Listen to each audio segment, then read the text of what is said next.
여러분, 제가 지난주에 첫 번째 인트로덕션에 어떤 얘기를 했냐면 크리스찬티가, 기독교가 유대이즘에 얼만큼 빚을 지고 있는지, 그래서 유대이즘 안에서 해석하고 이해해야만 우리가 정확하게 유대인에 의해서, 유대인을 위해서, 유대인에게 쓴 그 토라의 말씀을 이해할 수 있다라고 제가 말씀드렸고, 또 그것의 예를 예슈아를 통해서 여러분에게 알려드렸어요. 자, 오늘은 제가 강의하기 전에 여러분하고 이 얘기를 좀 나눌 거예요. 여러분, 유대인들이 그들의 독특한 방법으로 성경을 봅니다. 유대인들의 성경 해석 방법을 뭐라고 얘기하냐면 파르데스라고 얘기를 하는데요. 이제 우리 공동체는 이 파르데스에 대해서 어느 정도 많이 어떤 기본 베이스를 우리가 잘 알고 있습니다. 파르데스를 제가 이렇게 그림으로 여러분에게 보여드리는데, 이 그림은 라피 이착 샤피라의 코셔피그의 귀환에 그 파르데스를 설명하고 있는 나무 그림입니다. 여러분, 파르데스의 첫 번째 글자가 페로 시작하죠. 네, 두 번째 글자가 레시. 네, 첫 번째 글자가 페고, 두 번째 글자가 레시고, 세 번째 글자가 달렛이고, 마지막 글자가 맞습니다. 사메흐입니다. 그 원래 의미가 첫 번째가 푸샤트라고 합니다. 여러분, 이 푸샤트는 단순한 이라는 simple이라는 뜻을 가지고 있는 히브리어 단어인데요. 지금 여러분이 보시는 그 PPT 안에 이렇게 영어로 써 있죠. The simple meaning of the text. 네, 텍스트의 그 단순한 의미를 우리가 푸샤트라고 합니다. 푸샤트는 그래서 히브리 성경을 문자 그대로 해석하는 방법입니다. 근데 우리가 참 한계가 있어요. 어떤 한계가 있냐면 우리가 히브리어로 성경을 볼 수 없다는 거죠. 네, 하지만 그럼에도 불구하고 하나님의 영이 비록 한글로 성경을 읽어도 문자적으로 이해해야 되는 그 부분에서 우리가 푸샤트를 어느 정도 실행할 수 있어요. 네, 두 번째는 레메즈입니다. 여러분, 레메즈, 우리 이번에 남은 리부가 이해하기 할 때 뭐라고 얘기했어요? 힌트 주세요. 레메즈 주세요. 우리 그 얘기 되게 많이 했죠. 레메즈가 뭐였어요? 힌트였어요. 힌트였어요. 네, 그래서 이 레메즈는 클루, 어떤 실마리예요. 단서예요. 그 히브리어 텍스트 안에 있는 실마리들인데 힌트, 단서, 그리고 본문 안에 암호화된 맥락과 소통들을 레메즈라고 해요. 이렇게 레메즈 안에서 신약을 쓰는 신약의 기자들이 이 레메즈 기법을 굉장히 많이 쓰고 있어요. 마태복음에도 이 레메즈 기법이 나오고 있고, 우리가 이제 푸샤트에서 시작하지만 더 확장된 성경 해석을 위해서 두 번째 단계가 레메즈예요. 자, 그리고 세 번째 단계가 드라시입니다. 우리 미드라시라는 말 들어봤죠? 바로 그것의 드라시인데, 드라시는 collection of commentaries and midrashim. 그러니까 그 유대인들의 역사 속에서 수천 년 동안 랍비들에 의해서 주석들이 모아졌고 어떤 글 뭉치들이 모아졌죠. 이제 그것들을 우리가 커멘터리와 미드라심이라고 한다면 이것을 콜렉션한 이런 내용들을 우리가 드라시라고 그래요. 그래서 드라시는 찾다라는 뜻인데 본문의 분석과 그런 설교적인 해석들, 교훈적인 해석들을 모두 드라시라고 합니다. 신약은 브릿 하다샤는 타나크의 드라시다.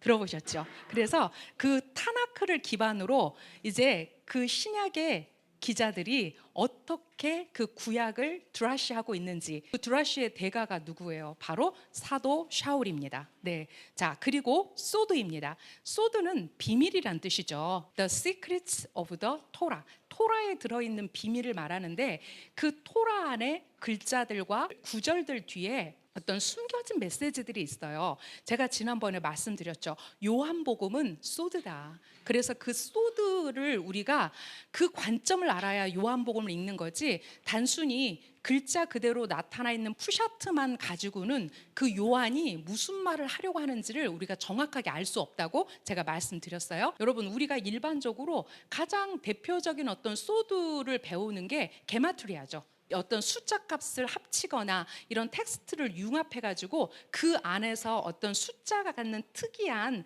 그런 어떤 해석들을 가지고 이 소드를 또 알 수 있습니다.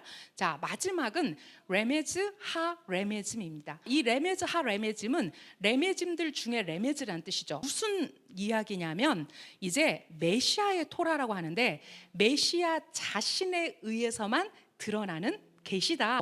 아무리 뛰어난 토라 선생이 있다 하더라도 절대로 알 수 없는 레메즈 하 레메즘이 있는데 그것은 이제 메시아께서 오셔서 우리에게 계시하는 그 토라를 우리가 이렇게 부릅니다. 여러분, 유대인들이 성경을 읽을 때 우리가 일반적으로 신학교에서 가르치는 성경 해석법을 가르치지 않습니다. 네, 뭐 비평적 해석, 뭐 역사적, 변증적 해석. 우리 신학교에서 공부해 보신 분들은 제가 지금 무슨 말 하려고 하는지 알죠? 절대 이런 방법으로 성경을 해석하는 것이 아니라 그들의 전통 안에서 해석을 합니다. 자, 그렇다면 유대인에 의해서 유대인을 위해서 유대인에게 쓴 성경을 우리가 어떤 관점으로 해석할 것인가? 바로 이렇게 네 단계 안에서 우리가 유대인들의 찌짓을 붙잡았을 때 배울 수 있는 이 확장된 어떤 해석 안에서 우리가 성경을 배울 수 있다는 거죠. 제가 마태복음을 하면서 왜 메시아닉 유대이즘 안에서 여러분과 함께 나누겠습니다 라고 했냐면 이런 표면적인 내용들이 아니라 실제로 왜 마태가 굳이 호세아서에서 나와 있는 내가 이집트에서 내 아들을 불렀다 이 말을 쓰고 있냐는 거죠. 이게 바로 레메즈거든요. 그리고 레메즈에서 더 나아가서 이 안에는 소드가 있거든요. 자, 마태는 굉장히 의도적으로 단어를 선택했다는 걸 알 수 있어요. 그 메시아를 증명하기 위해서 지금 당시 1세기 당시의 사람들에게 메시아를 증명하기 위해서 아주 이런 역사적이고 그들의 어떤 그 랍비적인 교훈 안에서 그 어떤 단어를 하나 선택할 때 굉장히 신중하게 선택했다는 걸 알 수 있어요.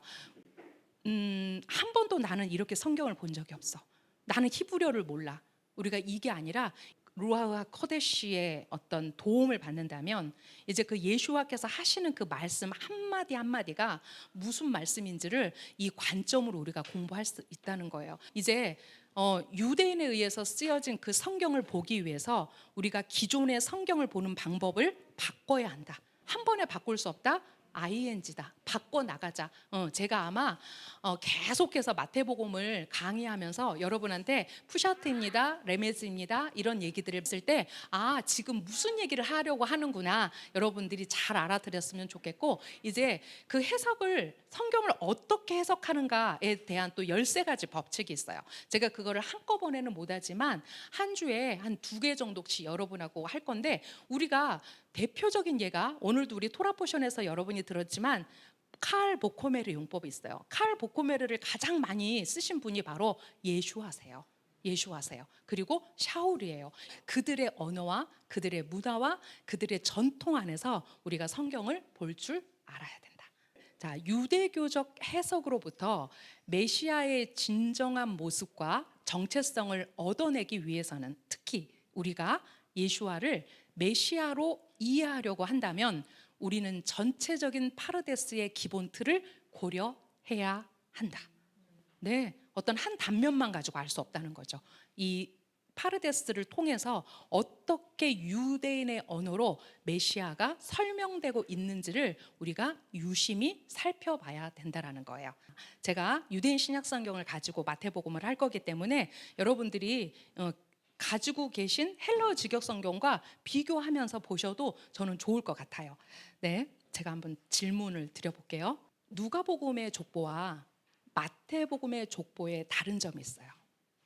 우리가 성경을 평소에 잘 읽었기 때문에 알 수 있죠. 자, 누가복음의 족보는 아담의 아버지, 그래서 아담은 하나님의 아들이라는 말로 끝나고 있어요. 그리고 대부분의 톨도트를 보면 그 톨도트의 첫 인물이 아담이에요. 그런데 왜 마태는 아브라함에서 시작했을까요? 제가 아까 그랬어요. 마태는 굉장히 의도적인 배치를 했다. 그죠? 뭔가 지금 예수와를 설명하는데 바로 오늘의 주제어인 아브라함의 자손, 다비드의 자손, 하마시아 예수와는 아브라함의 자손이고 예수와는 다비드의 자손이고 예수와는 하마시아이다.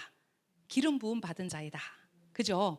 그렇다면 뭔가 아주 마태의 의도 안에서 마태복음 1장 1절이 쓰여주고 있다는 것을 우리가 알 수 있다는 거예요. 제가 거기서부터 이제 강의를 시작할 거예요. 자, 여러분, 알프레드 에더스 하임이라는 분이 쓴 책이 있어요. 그 책이 메시아라는 책인데 제가 이번 주는 이 책을 이제 조금 보면서 준비를 했는데 이 책에 이런 내용이 있어요. 자, 타나크는 유기적인 통일성을 가지고 있다.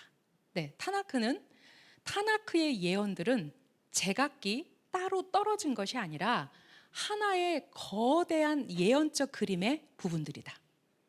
타나크의 역사는 엉성하게 연결된 사건들이 아니라 분명한 종착지를 향해 가는 유기적인 발전이다. 무슨 말인지 여러분이 지금 제가 이걸 읽었을 때 이게 느낌으로 와야 돼요. 왜 이것이 분명한 종착지를 향해 가는 유기적인 발전인가? 자, 타나크의 역사와 제도와 예언의 기저에 흐르는 사상은 역사 속에 드러난 하나님의 나라이다. 바로 킹덤을 향해서, 그 에덴의 회복을 향해서 타나크가 어떤 마지막 종착지를 향해 가고 있다는 거예요. 그리고 그 모든 것의 의미는 이 나라를 지상에 세우는 것이다. 이제 이 나라를, 하나님의 킹덤을 지상에 세운다라는 말이 여러분에게 더 이상 어려우면 안 돼요. 제가 그랬죠? 기독교에서 가르친 가상의 저 공간에 있는 천국은 없다. 네, 하나님의 킹덤은, 하나님의 나라는 실제적인 이 지상에 도래할 이스라엘이다. 그래서 요한계시록에서 그 증거를 뭐로 보여주고 있냐면 이제 단장한 새 예루살렘이 그 예루살렘 땅으로 내려오는 것을 요한이 그의 비전으로 보았다. 그리고 하나님께서도 이 땅에 머무시고 우리 안에 머무시고 그 우리와 함께 하시기를 고대하셨기 때문에 하아레츠 찌온을 선택하셨다. 그 나라는 메시아 안에서 실제로 수립되었다. 왜? 예수와 하마시아가 바로 그 킹덤의 킹, 왕이시기 때문이다. 우리가 이런 타나크 안에 있는 어떤 예언들이 결국은 하나로 모아지는데 거기에 바로 하나님의 킹덤이 있다는 거예요. 자, 이스라엘의 역사와 제도, 예언은 모두 메시아로 치닫는다. 현자들은 심지어 세상은 오직 메시아를 위해서만 지어졌다라고 산헤드린 98b에서 말하고 있죠. 자, 메시아는 전형적인 이스라엘인이다. 그는 이스라엘의 왕관이요 완성이며 대표이다. 그는 하나님의 아들이며 아도나이의 종이다. 여기에 반박하고 싶은 사람들이 있을 거예요. 예수와는 만왕의 왕이지, 예수와는 온 열방의 왕이지, 뭐라고? 이스라엘 왕이라고? 우리는 그 예수와가 from 이스라엘, 이스라엘 사람인 것조차도 사실 모르고 그 예수와를 나의 구원자로 믿었던 그런 시절들이 있었다라는 거죠. 근데 그거는 우리의 과거이면서 지금 현재형으로 여전히 그렇게 생각하는 사람들이 있다라는 거예요. 예수와 하마시아는 이스라엘 사람이고 그는 이스라엘의 왕관이며 이스라엘의 완성이고 이스라엘의 대표이다. 이 관점으로 마태복음을 읽어야 한다. 이스라엘과 그의 유기적인 연결이 아브라함의 자손과 다비드의 자손이라는 칭호에 나타나며 동시에 본질적으로는 이스라엘이 종속적이고 전형적으로 의미하는 바 너는 내 아들이다, 오늘 내가 너를 낳았다 라는 말에서 바로 예수와 하마시아와 이스라엘이 이퀄 된다라는 거예요. 예수와 하마시아는 이스라엘이고 이스라엘은 곧 예수와 하마시아다. 왜? 그는 이스라엘은 하나님의 장자이고 예수와 하마시아는 또한 하나님의 장자이기 때문이다.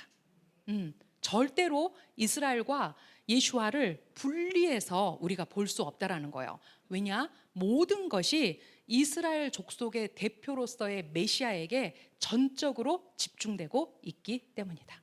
우리가 이 동의하에서 이제 왜 마태가 예수와를 그렇게 아브라함의 자손이고 다윗의 자손이라고 말하는지를 이해해야 된다는 거죠.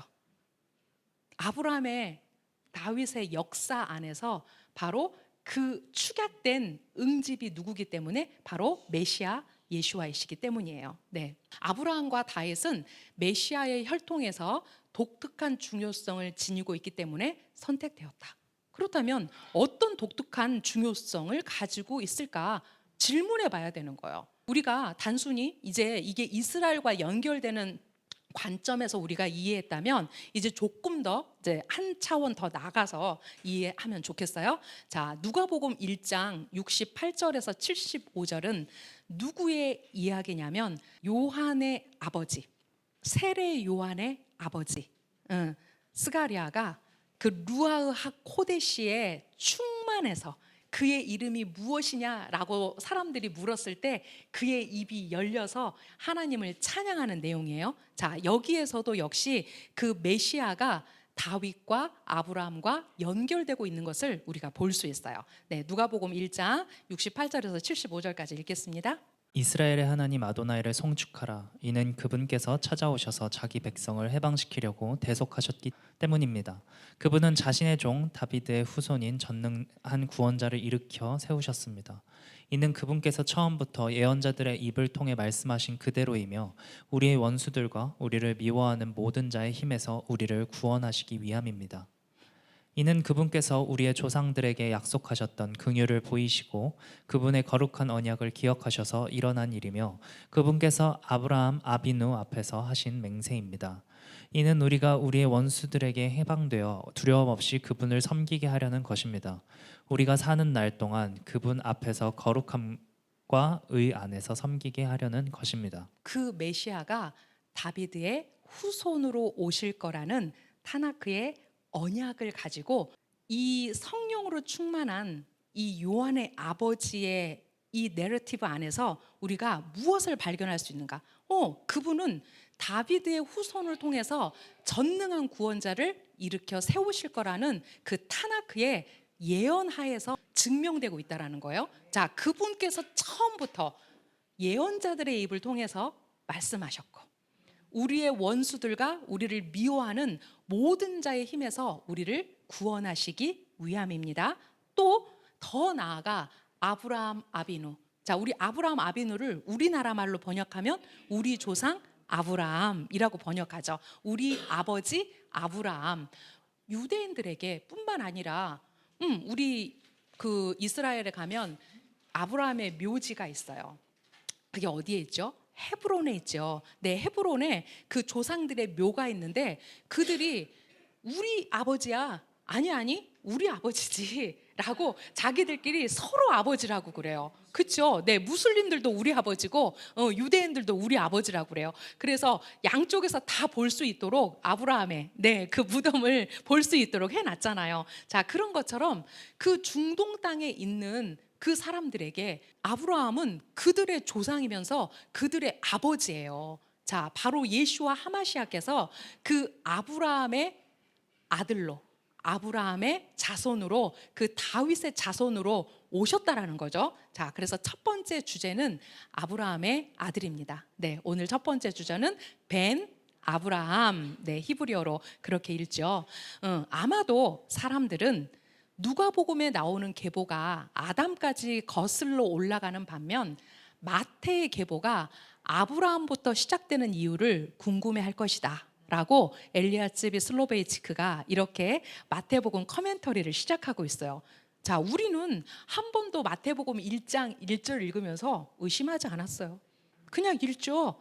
그죠? 아브라함의 자손이고 다비드의 자손인 그냥 읽어내리죠. 아니, 왜 도대체 아담이 아니고 왜 아브라함인데? 라고 한 번도 궁금해하지 않았다는 거예요.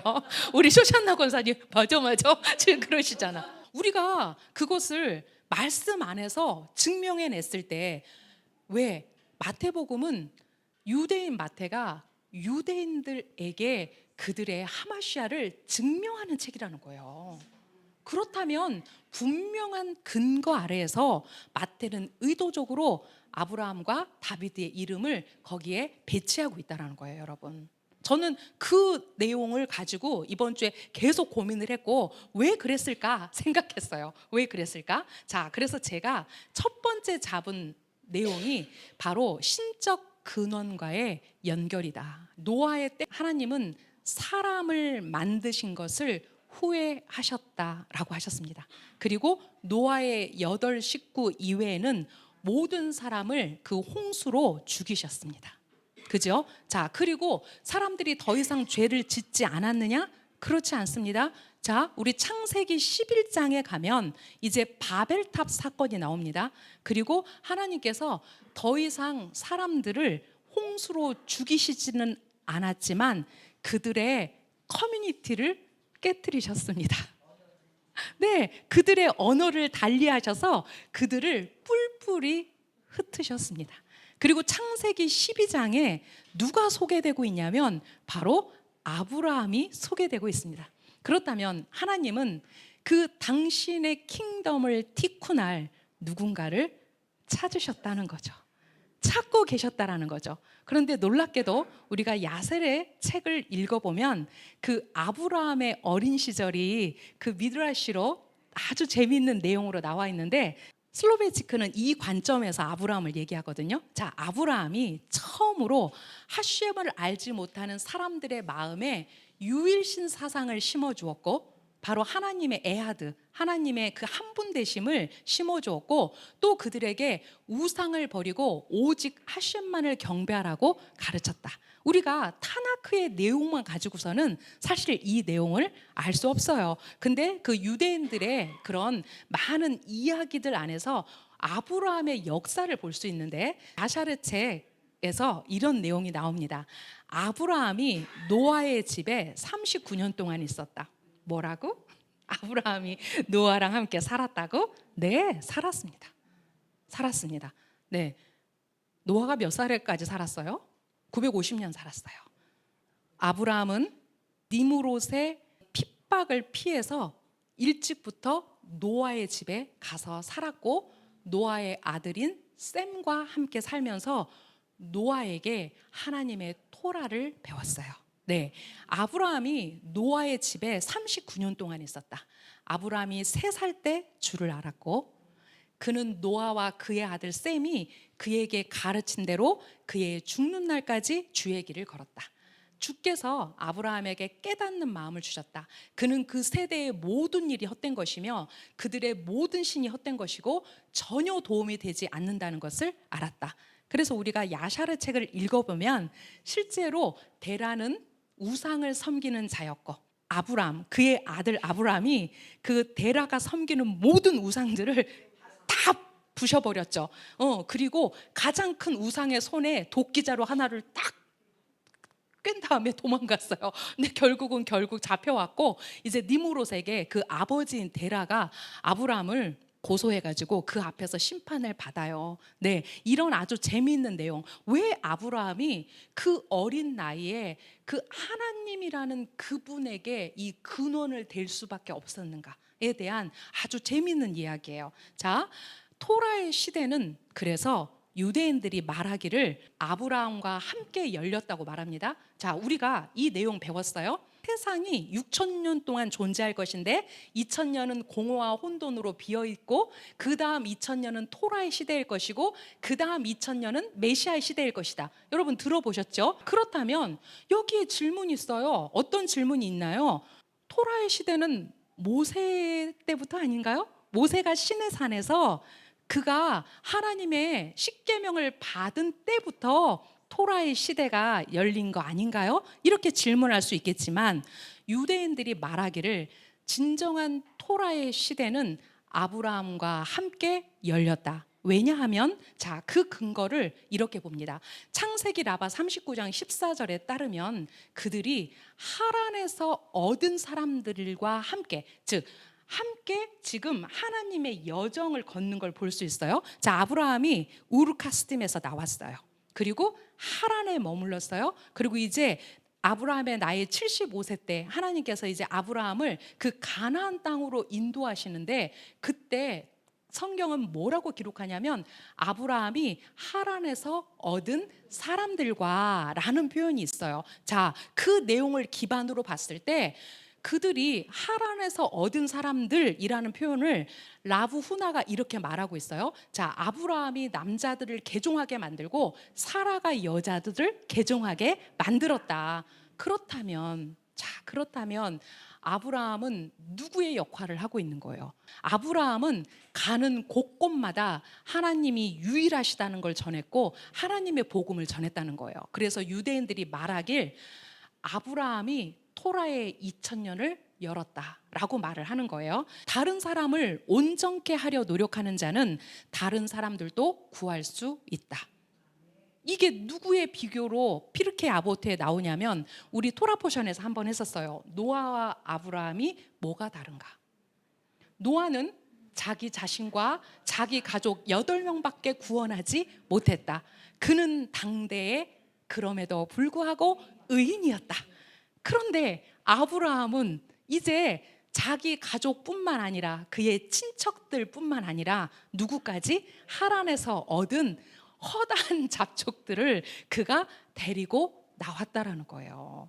네, 그가 바로 그 하나님과의 어떤 깊은 신뢰 안에서 아브라함은 이미 그 킹덤을 바라보는 자였다는 거예요. 네, 자, 아브라함이 바로 이런 사람이었다. 그는 그의 세대와 그 이후의 세대까지도 기업을 얻을 수 있도록 부단히 노력했다. 아브라함은 끊임없이 여행했으며 가는 곳이면 어디든지 하나님을 아는 지식을 전하였으므로 그와 그의 아내 사라는 하나님을 섬기는 수만 명의 사람들의 조상이 될 수 있었다.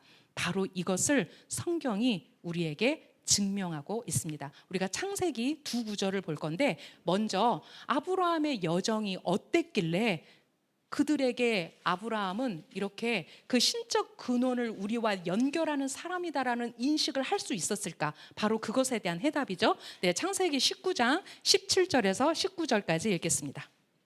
아도나이께서 말씀하셨다. 내가 행하려 하는 것을 아브라함에게 숨기겠느냐? 아브라함은 정령 크고 강한 나라가 되리니 이 땅의 모든 나라가 그로 인하여 복받을 것이다. 참으로 내가 그를 알았다.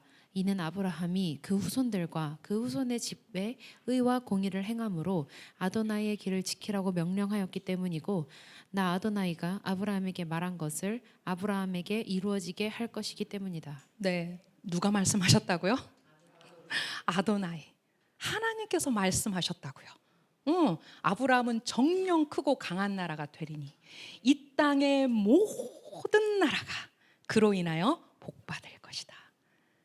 참으로 내가 그를 알았다. 이는 아브라함이 그 후손들과 그 후손의 집에 의와 공의를 행함으로 아도나의 길을 지키라고 명령하였기 때문이다.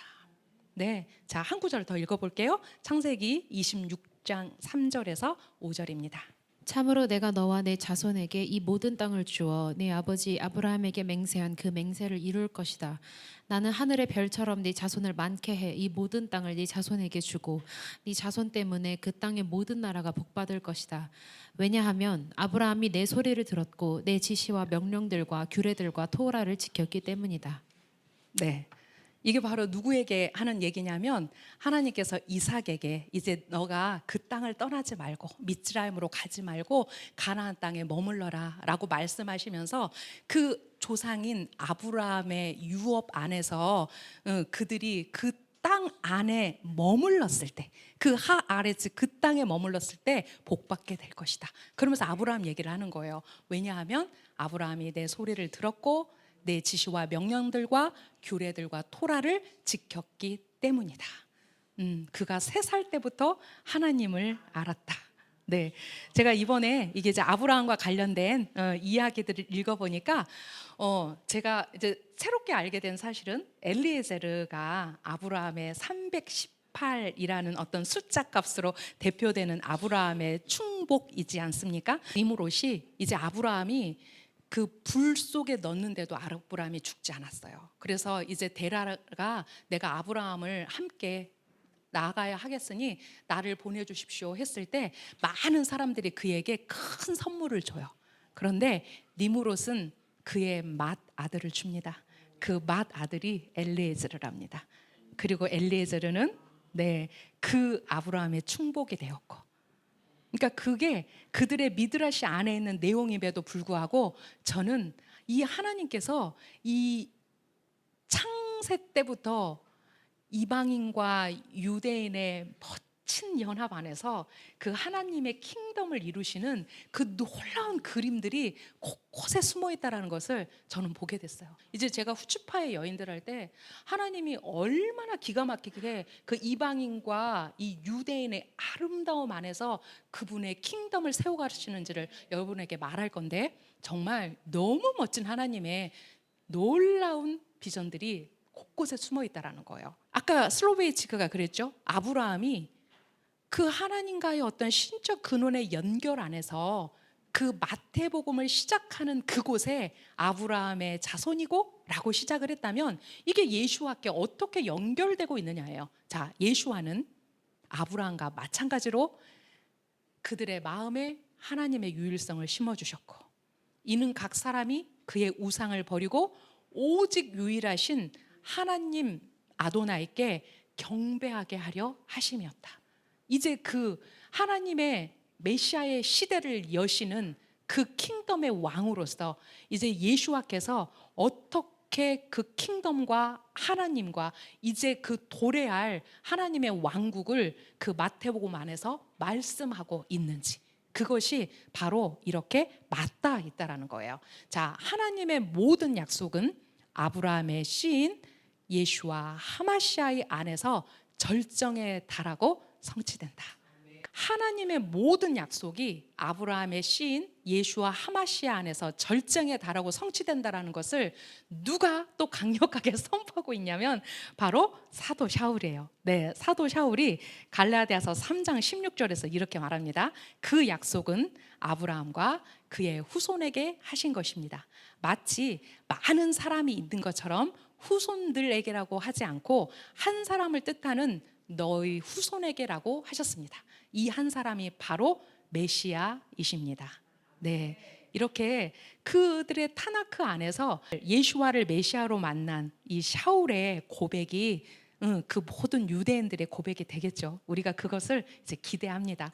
제가 앞에서 얘기했듯이 아브라함은 우리 모두의 조상이다라고 최소한 그 중동에 사는 모든 사람들에게 그 고백이죠. 이제 아브라함은 누구의 아버지냐면 참 올리브나무에 덧붙여진 우리의 아버지가 되었습니다. 그렇죠? 네, 아브라함은 우리의 아버지죠. 많은 내용들이 있어요. 자, 제가 피르케 아보트 5권 미시나 4절에 나와 있는 내용을 먼저 여러분에게 소개할게요. 자, 우리의 조상 아브라함은 10가지 시험을 받았고 평화가 그 위에 있었다. 네, 우리 아브라함이 겪은 10가지 시험의 1번과 마지막 알고 있죠? 자, 첫 번째 시험이 뭐였다고 하죠? 그가 알지도 못하는 그 땅을 향해서 그의 조상과 그의 아비를 떠나 레카 한 것. 물론 유대인 랍비들에 따라서 다른 것을 1번으로 보기도 하지만 성경의 근거에서 첫 번째 아브라함의 시험이 그거였습니다. 마지막 아브라함의 10번째 시험이 뭐였다고요? 바로 이삭을 데리고 아침 일찍 그 산을 향해서 레카 하라고 하셨던 거죠. 네, 그래서 첫 번째 시험도 레크레카, 마지막 시험도 레크레카. 네, 이렇게 이 아브라함은 이 10가지 시험을 모두 통과했고 그 평화가 그 위에 있었다. 자, 우리의 조상 아브라함의 평화로운 하나님을 향한 아브라함의 사랑의 정도가 얼마나 큰지를 보여주고 있다. 그래서 유대인들이 이렇게 말하죠. 우리는 아브라함의 공로 위에 아브라함의 업적 위에 서 있다.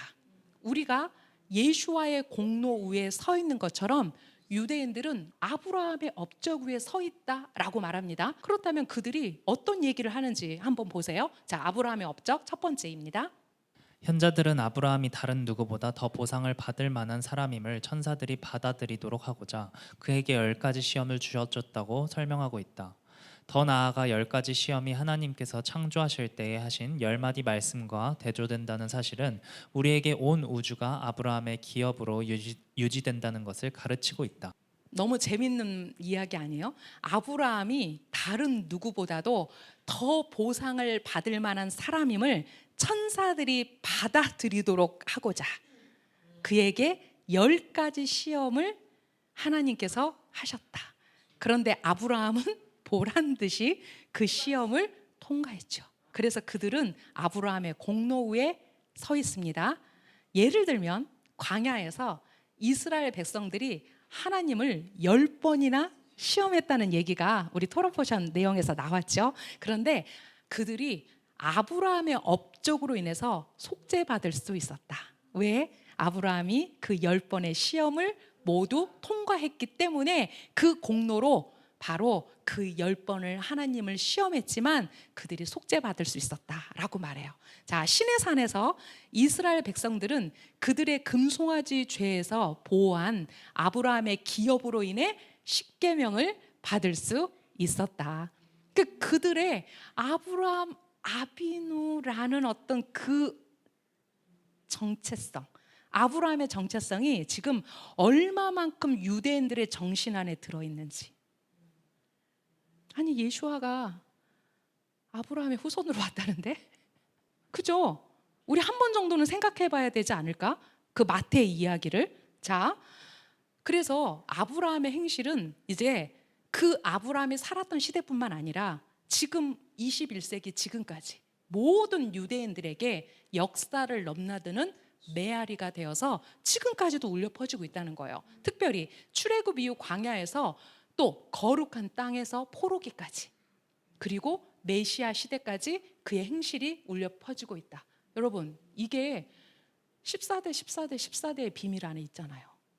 그죠? 우리가 그 마태복음에서 누가 누구를 낳고 누가 누구를 낳고 이게 바로 다비드의 숫자 14인데 그 곳곳에 이 아브라함의 흔적들이 있다라는 거예요. 우리 조상 아브라함, 미드라시 슈무엘은 아브라함의 10가지 시험을 기억할 때 우리는 그를 우리의 조상으로 인식하게 된다고 했는데 이는 그의 영성이 남긴 유산이 아직까지도 우리를 지켜주고 있기 때문이라고 했다. 아브라함은 지금도 우리가 아브라함의 전철을 따라 밟을 수 있는 힘을 우리에게 주고 있다. 자, 이 말씀 안에서 우리가 이 말씀 안에서 예수와께서 어떻게 말씀하셨냐면 이렇게 말씀하셨죠. 너희가 아브라함의 자녀이면 아브라함이 했던 일을 행하라. 네, 예수와께서 바로 그 아브라함의 업적 위에서 아브라함의 너희들이 자녀라면 아브라함이 했던 일을 행하라. 이렇게 말씀하고 계신 거예요. 자, 예수와는 아브라함의 자손, 아브라함의 아들이라는 어떤 후손에 우리가 그 관점에서 이해할 때 이거를 우리의 관점에서 이제 더 확장해야 돼요. 자, 유대인들이 그 아브라함의 자손이라고 어떤 마태가 아담이 아니라 아브라함에서 시작된 그 예수와의 톨도트 안에서 왜 아브라함의 이야기를 시작하고 있는가? 이 관점이에요. 세상에 몇 글자밖에 안 되는데 이 안에는 너무나 많은 그 유대인들의 이야기가 숨어 있다라는 거예요. 자, 두 번째 주제어는 이제 다윗의 아들이에요. 자, 제가 한번 여러분께 물어볼게요. 왜 다윗의 아들로 오셔야 했을까요? 메시아가. 왜 예수아가 다윗의 아들로 오셔야 했을까요? 약속하셨기 때문에. 맞아요. 가장 중요한 단어는 언약, 약속이에요. 바로 다윗에게 이제 너의 후손에서 내 킹덤, 내 나라를 영원히 다스릴 사람이 올 거라고 약속하셨죠. 네, 언제 약속하셨어요? 그가 하나님께 나는 백향목으로 만든 집에 사는데 하나님은 아직도 여전히 그 너울 밑에 그 하나님의 궤가 있는 것을 다윗이 마음 아파했어요. 그리고 내가 하나님을 위해서 그 하나님의 집을 지어드리겠다고 했을 때 아서라 그리고 나단 선지자를 보내서 바로 그 영원한 다윗의 계보 안에서 그 아들들 안에서 이제 메시아가 올 거를 말씀하세요. 네, 자, 그 이야기가 가장 중요한 언약의 메시지로 여러분들이 이해하시면 돼요. 자, 데이비드 에치스턴이 그 마태복음 커멘터리에서 이 말을 합니다. 다윗의 아들이라는 용어는 실제로 메시아가 다윗의 후손이 될 것이며 영원히 다윗의 왕자에 앉을 것이라는 타나크의 예언에 근거한 메시아의 칭호 중 하나이다. 그러니까 메시아, 예수와는 여러 이름을 가지셨는데 왜 그분이 다윗의 아들이라고 불리냐는 거죠. 바로 그것이 타나크의 예언에 근거한 거라는 거예요. 역대상 17장 11절에서 14절 말씀이에요. 내 날이 차서 내가 네 조상들에게 갈 때 내가 네 후손을 일으켜서 그의 왕국을 굳건하게 할 것이다. 그가 나를 위하여 집을 지을 것이고 내가 그의 보좌를 영원토록 굳건하게 할 것이다. 나는 그의 아버지가 되고 그는 내 아들이 될 것이다. 나는 네 이전에 있었던 자에게서 거두었던 것처럼 내 인애를 그에게서 거두지 않을 것이다. 그리하여 내가 그를 내 집과 내 왕국에서 영원토록 세우리니 그의 보좌가 영원토록 굳건할 것이다. 네, 우리가 이 말씀을 푸샤트 단계에서만 한번 생각해 봅시다. 그러면 하나님께서 지금 다윗에게 너 다음에 왕으로 세워질, 다윗 다음에 왕으로 세워질 그 누군가에게 1차적으로 이 말씀은 적용됩니다. 그죠? 그가 누구입니까? 네, 솔로몬 왕입니다. 여러분, 그 솔로몬의 왕의 어떤 그 자격이 하나님께 그가 칭찬만 받은 것이 아니라 이제 그가 1000명의 여인들을 거느리면서 1000명의 여인들을 거느리면서 이제 그 여인들이 가져온 우상들을 섬겼고 거기에 귀를 기울였기 때문에 결국은 어떤 결과를 가져왔다는 걸 우리가 알고 있죠. 그 킹덤이 두 개로 나뉘었죠. 네, 북이스라엘과 남유다로 나눠지면서 이제 여로보암이라는 북이스라엘 왕을 세우셨고 그 다윗의 후손에서 르호보암이라는 다윗의 계보의 왕이 나왔지 않습니까? 불과 한 세대 그 한 아들을 못 넘어가고 그 나라가 동강 나눠졌어요. 네, 그렇다면 이거를 단순히 푸샤트 단계에서 이거 솔로몬 왕에게 하는 건데? 라고 우리가 더 이상 받아들일 수 없다는 거죠. 그렇죠?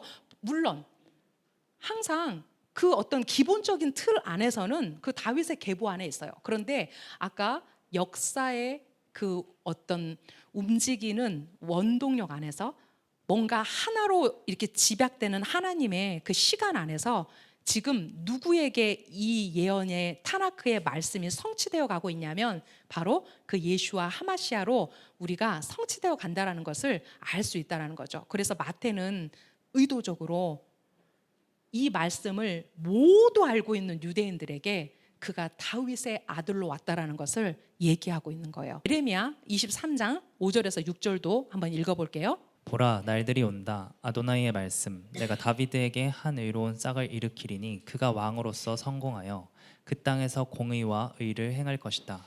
그의 날들에 예후다가 구원을 받으며 이스라엘이 안전하게 거주할 것이다.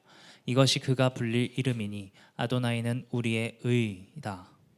아도나이 찌드케노. 네, 여러분, 이 예레미야 말씀은 다윗 당시를 말하는 거 아니에요? 그죠? 예레미야가 이미 이제 그 선지자로 활동할 때는 북이스라엘과 남유다가 나뉜 상태에서 예레미야가 이 예언을 말했다라는 거예요. 뭐라고 말했다고요? 내가 다비드에게 한 의로운 싹을 일으킬 것인데 그의 이름이 아도나이 찌드케누, 아도나이는 우리의 의라고 불릴 것이다 라고 예언했다라는 거예요. 누가복음 1장 20절에서 24절은 바로 우리가 방금 읽은 예레미야 말씀의 성취를 말하고 있는 거예요. 누구의 이야기일까요? 바로 미르얌의 이야기예요.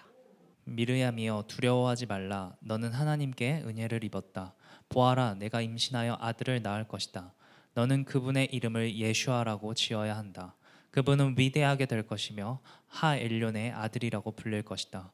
아도나이 하나님께서 그분의 조상 다비드의 보좌를 그분께 주실 것이다. 그리고 그분은 야곱의 가문을 영원히 다스리실 것이며 그분의 왕국은 끝이 없을 것이다. 네, 그 성령으로 임신한 두려워하는 미리암에게 하나님께서 천사를 보내셔서 이제 내가 그 타나크 안에서 내가 그 역사를 시작하면서부터 베레시트의 그 역사 안에서부터 이제 뱀의 머리를 부술 그 메시아가 바로 너의 아들이다 라고 말하고 있죠. 네, 우리는 이 아름다운 선전포고에 미리암이 어떻게 고백했는지 알 수 있어요. 네, 이렇게 그 역사 안에서 이 나선형의 하나님의 회전하는 역사의 축이 한 방향으로 이렇게 모아지고 있다라는 거예요. 이 이야기를 이제 우리가 신약으로 가져와서 한번 읽어볼게요. 샤울이 비시디의 안디옥에 가서 샤밧에 강연했죠. 그 얘기에서 다윗의 이야기를 또 하고 있어요. 하나님께서 그를 패하셨고 누구를 패하셨어요? 샤울을 패하신 얘기를 하는 거예요. 그들을 위하여 다윗을 왕으로 세우시고 이 말씀으로 그를 승인하셨습니다. 내가 다비드 벤 이샤이, 이새의 아들 다윗이죠. 다비드 벤 이샤이가 내 마음에 맞는 사람인 것을 알았다. 그는 내가 원하는 모든 것을 할 것이다. 하나님께서 약속하신 이 사람의 후손에서 구원자이신 예수아를 이스라엘에 보내셨습니다.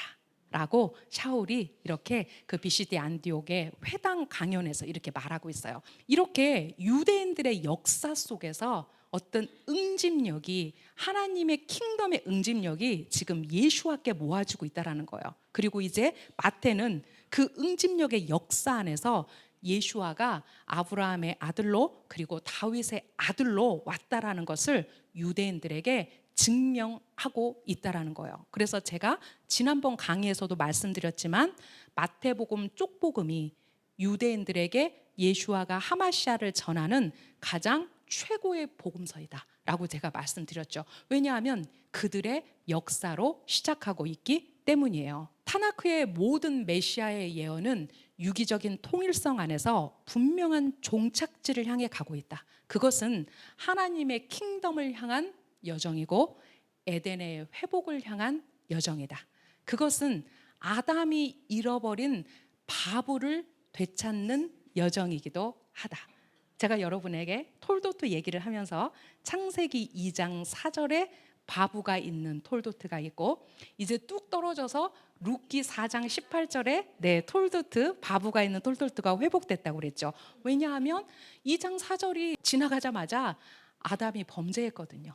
자, 그러면서 그 톨도트에서 바브가 없어져 버렸어요. 여러분, 바브의 숫자값이 뭐죠? 6이에요. 그렇다면 도대체 아담이 뭘 잃어버렸을까? 도대체 아담은 뭘 잃어버렸길래 이제 그 예수와의 톨도트에서 다시 바브가 그 자리에 와서 그래, 아담이 잃어버린 걸 내가 찾았어 라고 말씀하고 있는 걸까? 뭘 잃어버렸을까? 샤밧을 잃어버린 것 같다. 우리는 모르죠. 이제 유대인들이 어떻게 가르치는지, 왜 톨도트에서 바브가 빠졌는가? 이제 다시 그 메시아의 계보를 잇는 그 룻기 4장 18절에서 다시 그 바브가 찾아졌는가? 굉장히 하나님의 저는 의도적인 배치였어요. 창세기 2장 4절과 룻기 4장 18절 사이에는 메시아 선포가 있어요. 그죠? 그 메시아 선포가 바로 창세기 3장 15절이에요. 그 뱀의 머리를 깰 그 메시아 선포가 없었다면 아마 바브는 되찾아지지 않았을 거예요. 자, 잃어버린 바브 6개 무엇일까? 이렇게 얘기했어요. 첫 번째는 아담의 영광스러운 광채가 없어졌다. 왜? 그의 찬란한 광채는 심지어 그의 발 뒤꿈치까지도 태양빛처럼 빛났다. 그랬는데 그의 빛을 잊어버린 거죠. 자, 두 번째는 그의 영원한 생명을 잃어버렸다. 왜냐하면 그에게 이제 더 이상 그 영원하지 않는 생명이 그에게 주어졌기 때문에. 맞아요. 그리고 되게 재밌는 얘기가 있어요. 그의 키가 확 줄어들었다. 잃어버린 것 중에 하나가 그의 키가 확 줄어들었다. 근데 또 이 얘기를 이렇게 얘기해요. 그가 동에서 서로 땅에서 하늘로 그 뻗어 있었던 그의 거대한 크기가 없어져 버렸다. 그래서 아담이 범죄하고 숨었을 때 하나님께서 아담아 어디 있느냐라고 찾으실 정도로 그의 그러니까 이거는 단순히 실제로 물리적으로 작아진 것도 있지만 그가 그 하나님의 광채와 생명을 빼앗겨 버렸을 때 그 아담이 하나님 앞에 그렇게 설 수 없었다는 거야. 그리고 땅의 열매와 나무의 열매들. 왜냐하면 땅의 자발적인 소출로 인해서 아담은 제사장의 역할만 하면 그 땅의 소출로 먹을 수 있었어요. 그죠? 또 모든 과실의 나무들의 소출로 먹을 수 있었어요. 근데 그가 범죄하고 나서 이제 그가 땀을 흘리지 않으면, 그가 땅을 경작하지 않으면 더 이상 먹을 수가 없었어요. 그 잃어버린 바보 안에 이런 것들이 포함되어 있다는 거예요. 자, 그리고 나머지 하나는 바로 하늘의 빛을 잊어버렸다. 그 무한한 천체들의 빛 가운데 그 아담의 생명이 있었는데 그의 하늘의 빛을 잃어버렸다. 그의 피부가 우리의 손톱의 피부였다. 그래서 우리 가죽도 오르고 빛도 오르잖아요. 물론 이제 히브리어 글자는 다르지만 그래서 아담이 입었던 옷의 흔적을 하나님께서 다 없애지 않고 우리의 손톱에 남겨두셨다. 그 빛을 이렇게 손톱을 통해서 들어오도록 하는 그런 퍼포먼스를 하는 게 그 유대인들이 괜히 그렇게 하는 게 아니라는 거죠. 하지만 그 거룩한 빛은 완전히 없어진 게 아니라 그것이 산산이 나눠져서 이제 그 거룩한 불꽃들로 일어날 자들에게 분산되었다. 그래서 그것이 아브라함의 조카 누구에게? 롯에게.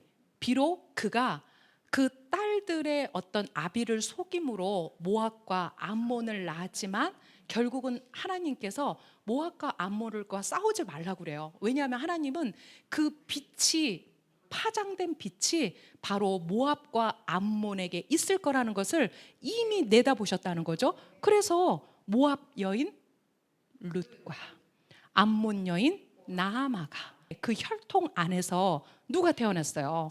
예수와 하마시아가 태어나신 것이 바로 마태복음의 절정에서 우리가 볼 수 있다는 거죠. 네, 이런 이야기들 우리가 유대인들의 찌짓을 붙들지 않으면 우리는 그런 표면적인 사탕은 달다 이 정도만 알 수 있고 야 이 사탕이 오렌지로 만들었네 이 사탕이 레몬으로 만들었는데 이거 캘리포니아산이잖아 이제 여기까지 우리가 갈 수 있다라는 거지. 이제 우리가 점점 더 확장해서 그 내용 안으로 그 유대적 해석 안으로 들어가는 거예요. 그래서 룻기 4장 18절은 아담이 잃어버린 바보를 회복하는 위대한 왕 예수와 하마시아께서 오실 다비드의 계보로 이어지고 있다. 그래서 마태는 의도적으로 예수와 하마시아를 소개하는 글에서 그가 아브라함의 자손이고 다비드의 자손이다 라는 말을 배치했다. 다섯 번째 주제는 하마시아. 하마시아는 제가 아주 간단하게 했어요. 왜냐하면 이제 마태복음 강의를 하면서 제가 계속해서 하마시아 얘기를 하겠죠. 네. 다섯 번째 주제는 하마시아입니다. 우리 산헤드린 98b에 보면 세상은 오직 메시아를 위해서만 지어졌다. 산헤드린 99a는 모든 선지자들은 메시아의 시대에 대해서만 예언했다. 그런데 우리가 토라 포션을 통해서 이미 강의를 들은 바 있는데 실제로 그 많은 탈무드 안에 사실 메시아에 대한 이야기는 그렇게 많지 않다. 특정하게 이 산헤드린 98과 99에 집중되어 있다. 우리가 이렇게 들었어요 이미. 자, 그렇다면 제가 이건 뭘까요 도대체? 토라 75개, 네비임 243개, 케투빈 138개. 우리가 굳이 산헤드린 98b와 산헤드린 99a를 뒤지지 않아도 우리가 비록 히브리어를 몰라도 우리가 가지고 있는 히브리어 직역 성경 안에서 토라에서 75개의 메시아 예언, 네빔에서 243개의 메시아 예언, 케투빔에서 138개의 메시아 예언을 찾을 수 있다. 모두 456개의 예언을 찾을 수 있다. 네, 아까 제가 말씀드렸던 메시아라는 책을 쓴 에더스하임은 이거를 전부 다 말씀으로, 전부 다 부록으로 다 적어놨어요. 그리고 거기에 주석을 달았어요. 왜 이게 메시아 예언인지. 그 내용들 안에서 이렇게 타나크 안에서 이미 메시아에 대한 예언이 하나님의 킹덤의 역사를 향해서 가고 있다는 거예요, 여러분. 네, 자, 메시아에 대한 공통의 소망이 있어요. 모든 유대인들에게 우리가 생각하는 어떤 메시아와 유대인들이 생각하는 메시아는 많이 달라요. 제가 지난번에 말씀드렸죠. 유대인들이 생각하는 메시아는 인간 메시아다.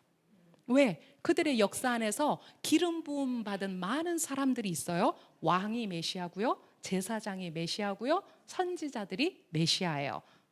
마시아라는 뜻이 기름 부음을 받은 자라는 뜻이거든요. 그래서 그들의 생각은 아직도 여전히 인간 메시아가 그들의 어떤 메시아로 올 거라고 생각해요. 카바드 오왈지라는 홈페이지가 있어요. 네. 그런데 제가 이번에 메시아를 하면서 거기에 있는 많은 자료들을 봤어요. 그들이 말하는 메시아는 인간 메시아예요. 그들도 하마시아를 알아요. 그런데 그 하마시아가 어떤, 그렇죠, 인자와 하나님의 아들이신 그런 신성을 겸비한 메시아가 아니라 그들의 역사 속에서 인간 메시아가 그들을 구원할 거라고 생각해요. 그래서 그들의 그 랍비, 대랍비가 죽었을 때 랍비여 일어나소서, 당신이 깨어나소서, 그의 부활을 계속해서 요청했어요. 하지만 그는 부활하지 않았어요. 네, 자, 유대인에게 메시아의 임하심은 이스라엘 나라의 회복과 그 일이 있을 때 일어날 흩어진 자들의 귀환을 함의했다. 자, 흩어진 자들의 귀환이 무엇입니까? 유대인들의 알리야죠. 네, 실제적으로 물리적으로 이제 그들이 그 땅에 와서 바로카바 베셴 아도나이, 이제 아도나의 이름으로 오시는 이여 어서 오시옵소서라고 왕을 초청하는 그 일이 있을 것이다. 이게 유대인들이 메시아에 대한 소망으로, 그들이 유대인이라면 누구나 이렇게 말한다는 거예요. 실제로 경건한 유대인이 그들의 아미다 기도 10번째에서 매일 이렇게 기도해요. 당신의 큰 나팔 소리로 우리의 구원을 선포하시고 깃발을 들어 우리의 흩어진 자들을 모으시며 내 땅 끝에서 우리를 모으소서. 오 복되신 주님이시여, 당신은 흩어진 당신의 백성 이스라엘을 모으시나이다. 그래서 예수와는 내가 모으려고 하지 않았느냐? 라고 말했어요. 그 예루살렘 성을 보고 우시면서 그 암탉이 그 병아리들을 모음같이 내가 너희들을 모으려고 했거늘 이라고 그 안타까움을 표현하셨죠. 이게 바로 그들을 이렇게 모으시는, 그들의 그 포로기 안에서 있는 그들을 모으시려는 예수와의 마음이 그렇게 마태복음에 나타나고 있는 거거든요. 그래서 제자들이 예수와를 향해서 이렇게 물어봐요. 주님, 당신께서 이스라엘의 왕국을 회복시킬 때가 이때입니까? 자, 메시아에 대한 소망을 이렇게 가졌다면 제자들은 그분이 메시아라는 것을 알았거든요. 그래서 그 메시아에게, 예수와 하마시아에게 당연히 주님, 당신께서 이스라엘의 왕국을 회복할 때가 이때입니까? 지금입니까? 그때와 시는 아버지만 안다. 왜 그러셨을까? 초림의 예수와만 계셨다면 우리는 여기에 없다. 초림의 예수와만 계셨다면 그분은 이스라엘만 구원하셨을 것이다. 하지만 예수와는 이제 이스라엘의 왕뿐만 아니라 장차 세워질 하나님의 킹덤 안에 그 흑암의 재물 드린 허다한 에레브 라브들이 함께 할 것을 알았고, 이제 그들을 구원하시기 위해서 예수와는 지금 잠깐 감춰졌지만 이제 그분은 다시 오실 거예요. 그죠? 네. 그래서 알 바 없다 라고 말씀하시죠. 랍비 야리라는 사람이 이렇게 선언해요. 예수와는 그들에게 바로 이런 분이에요. 더 모시아흐는, 우리 그 히브리어 찬양 중에 마시아가 아니라 모시아라는 표현이 나와요. 제가 너무 궁금했어요. 도대체 왜 마시아라고 안 하고 그들은 모시아라고 하지?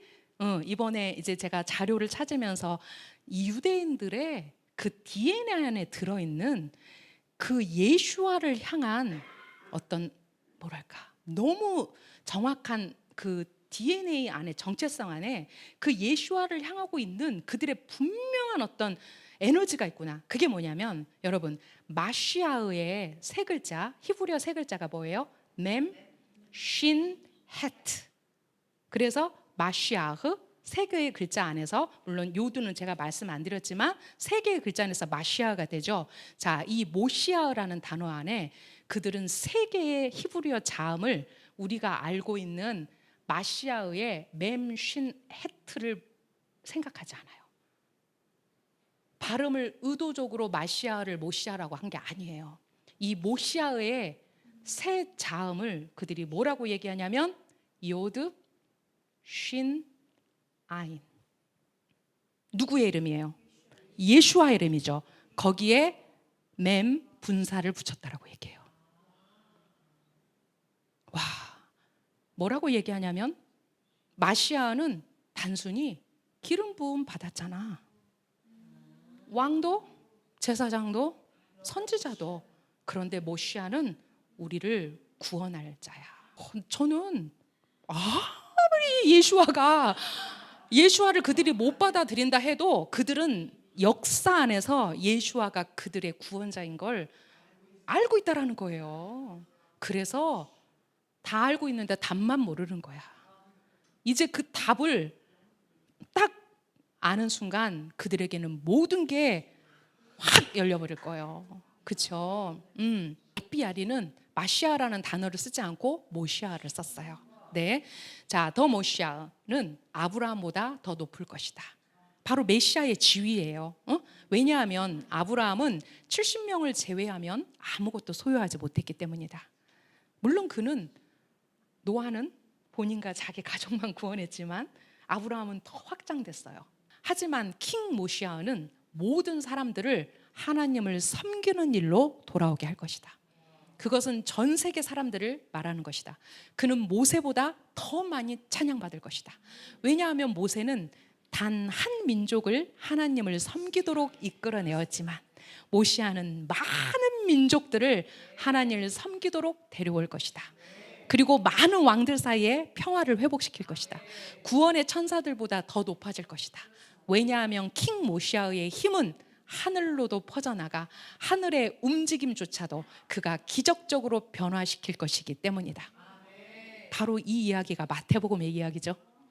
어떻게 그 모시아 그들의 구원자이신 예수와가 어떻게 이 일들을 하고 계시는지 바로 복음서는 우리에게 모든 것들을 증명하고 있어요. 랍비 이차 샤피라가 그의 책 코셔피그의 귀환에서 이렇게 말합니다. 메시아의 임무는 모든 민족들을 불러들여 이스라엘 연방을 이루게 하는 것이다. 그래서 랍비님이 저에게 주신 감동, 슈브는 우리가 토라의 지식을 공부하는 것이 아니라 킹덤의 사람들을 만드는 것이다. 하나님의 킹덤의 사람들이 정렬되는 것이다. 네, 그게 바로 아하바트 암미의 예시바 슈브의 목적이라고 하셨을 때 제가 미국 가서 내 선생님이시구나. 왜? 제가 킹덤에 정렬되어 있기 때문에. 그래서 그때 제가 함께 가야 되겠다라고 딱 마음을 먹고 왔거든요, 사실은. 자, 메시아의 임무는 모든 민족들을 불러들여 이스라엘 연방을 이루게 하는 것이다. 이츠학 긴즈버그에 따르면 우리는 이제 메시아의 시대에 살고 있다. 그렇죠? 우리는 이미 메시아 시대에 살고 있어요. 자, 이스라엘의 하나님을 모든 민족들에게 가져오는 것보다 더 아름다운 것이 없다고 한다. 이츠학 긴즈버그는 우리가 메시아의 시대에 깊숙이 들어와 있다고 했다.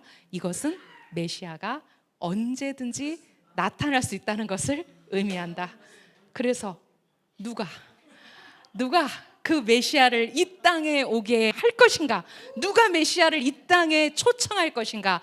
바로 남은 자들. 그 리브가의 사랑의 노래를 그 이삭의 집에 헌신하는 자들. 바로 그래서 우리가 이제 빛이 되어서 일어날 때 이 메시아 2000년의 시대는 곧 그 완성을 보게 될 것이다. 네, 저기 하늘로 올라가는 거 아니에요? 하늘로 올라가는 거 아니에요? 이 땅에 하나님의 왕국을 세워드리는 것. 이 땅에 우리가 그 사랑의 노래를 불러드리는 것. 메시아의 오심을 우리가 요청하는 것. 우리가 성전이 되어서 그분이 거하실 거룩한 처소가 되는 것. 우리가 구별되어지는 것. 이것이 바로 그분의 오심을 앞당기는 거예요. 다음 시간에는 후츠파의 여인들, 타마르, 라합, 룻, 우리아의 아내. 아마 7번째 못 나가고 왜 바트셰바라고 안 하고 우리아의 아내라고 했을까?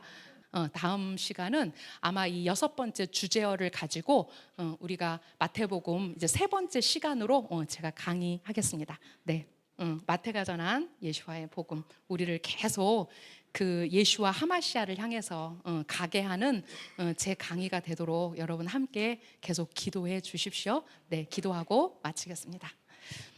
이스라엘 하나님 감사합니다. 그 역사의 그 모든 순간순간마다, 그 타나크의 모든 예언마다 그곳에 당신의 아들, 이스라엘의 왕, 이스라엘의 왕관이신 예수와 하마시아가 있습니다. 예수와는 아브라함의 아들이고 다비드의 아들이고 영원한 킹덤의 하마시아이십니다. 우리가 마태복음을 공부할 때 주님, 우리에게 더욱더 예수와 하마시아를 계시하십시오.